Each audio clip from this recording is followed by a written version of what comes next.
একদিন জঙ্গলের সব প্রাণীদের ডেকে শিয়াল পণ্ডিত বললেন, আজ তোমাদের জন্য এক কঠিন ধাঁধা এনেছি। যে উত্তর দিতে পারবে সে হবে আজকের বুদ্ধির রাজা। ধাঁধাটি হল, এমন কি জিনিস আছে যেটা যত ভাগ করো তত বাড়ে? হাতি গম্ভীর মুখে বলল, জল। আমি যখন গোসল করি চারদিকে ছিটকে যায়।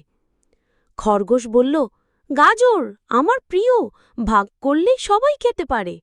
শিয়াল পণ্ডিত বলল, তাও ভুল। একটা বানর সঠিক উত্তর দিল। কিন্তু তোমরা যদি এই মিষ্টি খরগোশটাকে পছন্দ করো তাহলে এক্ষুনি সাবস্ক্রাইব করে একটা লাইক করে দাও। তখন বান্দর মামা মাথা চুলকাতে চুলকাতে বলল, স্যার, উত্তরটা হলো জ্ঞান। যত ভাগ করো তত বাড়ে, সবাই শিখে যায়। শিয়াল পণ্ডিত হাসতে হাসতে বলল, তোমার উত্তরটা সঠিক,